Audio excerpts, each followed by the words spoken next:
गौतम बुद्ध का जीवन हर किसी के लिए प्रेरणादायी है। गौतम बुद्ध बौद्ध धर्म के प्रवर्तक थे। इनका जन्म 483 ईस्वी पूर्व तथा महापरिनिर्वाण 563 ईस्वी पूर्व में हुआ था। बचपन में उनको राजकुमार सिद्धार्थ के नाम से जाना जाता था। बौद्ध ग्रंथों के अनुसार गौतम बुद्ध के जन्म से 12 वर्ष पूर्व ही एक ऋषि ने भविष्यवाणी की थी कि यह बच्चा या तो एक सार्वभौमिक सम्राट या महान ऋषि बनेगा। 35 वर्ष की आयु में उन्हें ज्ञान की प्राप्ति हुई थी।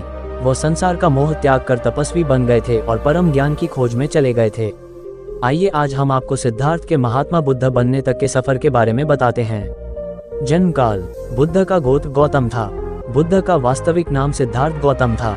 उनका जन्म शाक्य गणराज्य की राजधानी कपिलवस्तु के निकट लुम्बिनी में हुआ था।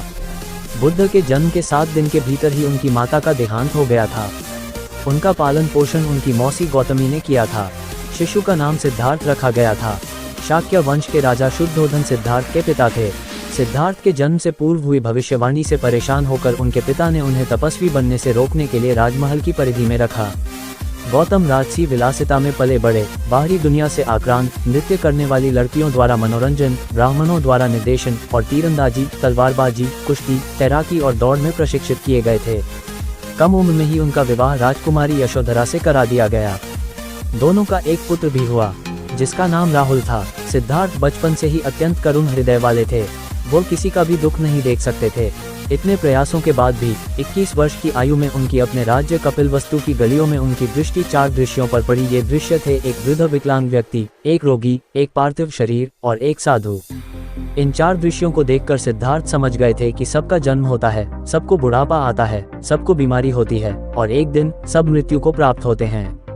इससे व्यथित होकर उन्होंने अपना धनवान जीवन, अपनी पत्नी, पुत्र एवं राजपाट का त्याग करते हुए साधु का जीवन अपना लिया और जन्म, बुढ़ापा, दर्द, बीमारी और मृत्यु से जुड़े सवालों की खोज में निकल गए। ज्ञान की प्राप्ति। सिद्धार्थ ने अपने प्रश्नों के उत्तर ढूंढने शुरू किए।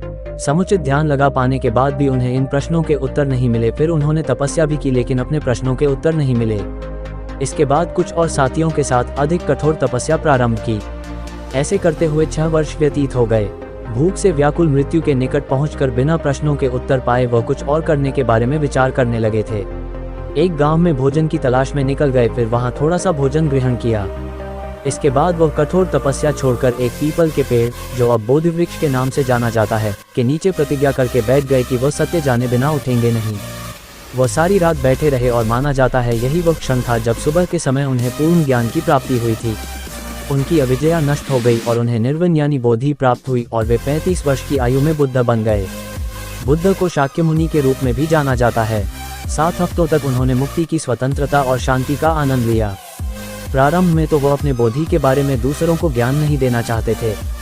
बुद्ध का मानना था कि अधिकांश लोगों को समझाना बहुत मुश्किल होगा। मान्यता है कि बुद्ध को स्वयं ब्रह्मा जी ने अपने ज्ञान को लोगों तक पहुंचने का आग्रह किया था, फिर वो इस पर सहमत हो गए। इस तरह उन्होंने अपना पहला धर्मोपदेश उत्तर प्रदेश के वाराणसी के पास सारनाथ में अपने पहले मित्रों को दिया था। इस प्रकार मैंने बुद्ध का परिचय आपको बताया। आशा करता हूँ कि आपको पसंद आया होगा। कृपया चैनल को सब्सक्राइब और लाइक करें। आपका धन्यवाद।